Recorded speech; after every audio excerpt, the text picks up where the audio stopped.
Então, seja muito bem-vindo a mais um vídeo aqui no canal, ou episódio, caso você esteja nos acompanhando pelo podcast. E hoje vamos tratar de uma dúvida. Aliás, vocês vão perceber que a maioria dos casos, a maioria dos vídeos e episódios que vamos lançar sempre tem a ver com as dúvidas que a gente vem recebendo ao longo aí de cerca de 10 anos na advocacia. Essa dúvida a gente costuma receber com certa frequência e hoje ela surgiu novamente aqui no escritório, então resolvemos gravar esse vídeo para poder explicar o que acontece nesse caso. E a dúvida que veio foi a seguinte: doutor, eu estou recebendo o auxílio doença e quero trabalhar de Uber. É possível? Será que o INSS vai cortar o meu benefício? Se você quer entender tudo isso, acompanhe a gente, fica aí até o final desse vídeo. E a última dica, ela vai ser bem interessante, porque existe uma possibilidade de trabalhar recebendo um benefício por incapacidade.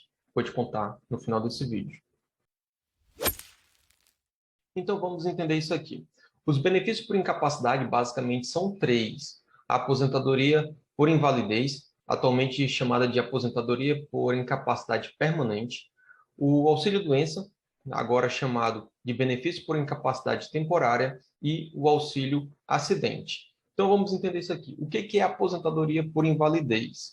É o benefício que é pago pelo INSS após cumprida a carência de 12 meses. Isso é uma regra geral, há algumas exceções, mas não é o tema desse vídeo. Se você tiver dúvida em relação a isso, deixe um comentário aqui que a gente pode esclarecer em outra oportunidade ou até mesmo nos comentários. Mas voltando, regra geral, cumprido carência de 12 meses, o benefício vai ser pago quando for constatado por perícia médica do INSS, né, pelo perito médico federal, que há incapacidade total e permanente para o trabalho. Então, nesse caso, vai ser concedido ali a aposentadoria por invalidez, a aposentadoria por incapacidade permanente. Agora, o perito constatou que essa incapacidade ela é apenas temporária. Então, nesse caso, também cumprida a carência e a mesma regra, né, há exceções, mas regra geral, cumprida a carência, o perito constatou ali a incapacidade temporária para o trabalho, ele vai conceder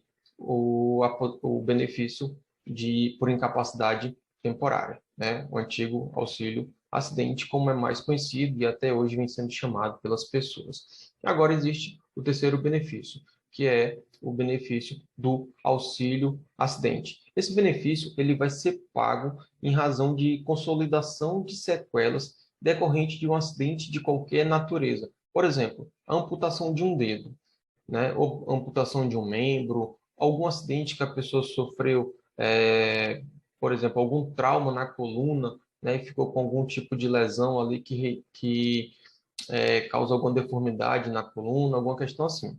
Agora, muito importante, para que esse benefício seja pago, é importante que, além da consolidação da sequela, exista também uma redução da capacidade de trabalho.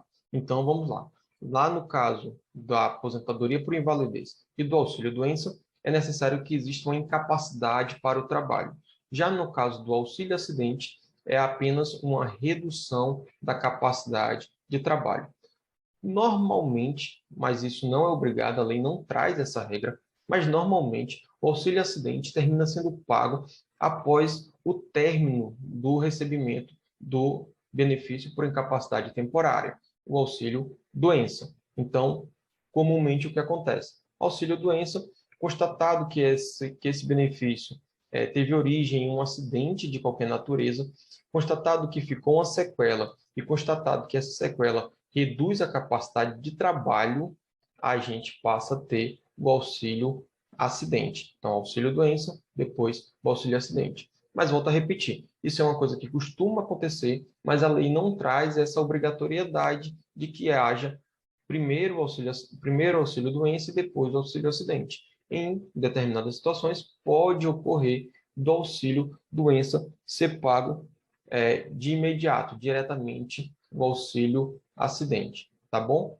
Ponto. Então, como a gente viu aqui, o requisito principal para a concessão desses benefícios é a incapacidade para o trabalho. Então, o objetivo da lei é que o trabalhador ele fique em casa, né? Ou no hospital, caso seja uma necessidade de internação, mas que ele esteja em repouso e em tratamento médico para recuperar a sua capacidade de trabalho. Então, a pergunta lá do começo do vídeo: eu posso fazer Uber? Não, você não pode fazer Uber. Inclusive, se o INSS perceber que você está exercendo alguma atividade remunerada, o benefício vai ser cortado e, dependendo aí de quanto tempo você passou trabalhando, né? Se você começou a trabalhar e recebeu algum benefício, o INSS vai lhe chamar para devolver esse dinheiro. E aqui tem uma situação muito importante e muito grave.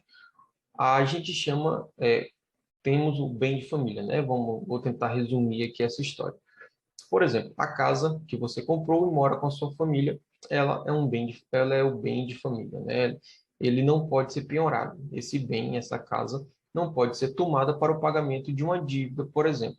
Mas, no caso em que o trabalhador age dessa forma, em que ele tenta enganar o INSS, que ele tenta ludibriar o INSS, pode, inclusive, né, com autorização legal e uma autorização judicial, ter o bem de família penhorado. Quer dizer, você entrou lá com pedido de auxílio-doença ou com pedido de aposentadoria, disse para o INSS que não pode trabalhar, passou na perícia, está recebendo o seu benefício corretamente, e aí, mesmo assim, você vai trabalhar sem comunicar ao INSS que já pode trabalhar, né? Que já está apto, que já tem condições de exercer uma atividade remunerada.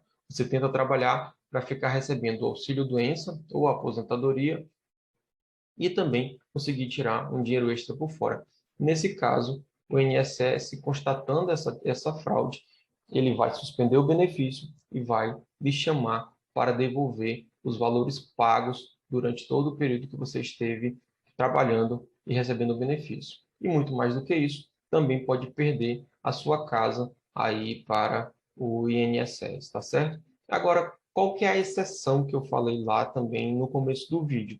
A exceção é para o caso do auxílio acidente. Lembrando, aposentadoria por invalidez e auxílio-doença é necessário que haja incapacidade para o trabalho.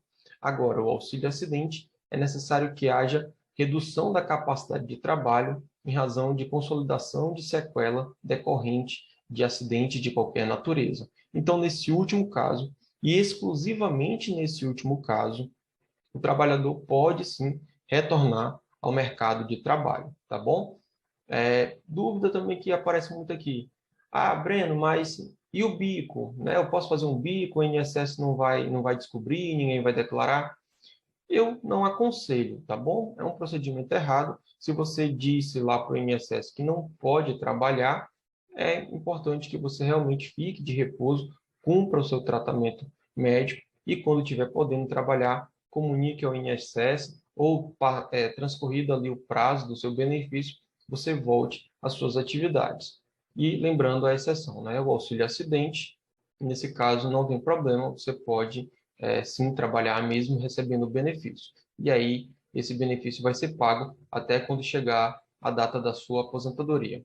Então, por hoje era isso, pessoal. Quem tiver qualquer dúvida ou sugestão de pauta, sugestão de conteúdo, pode deixar aqui nos comentários.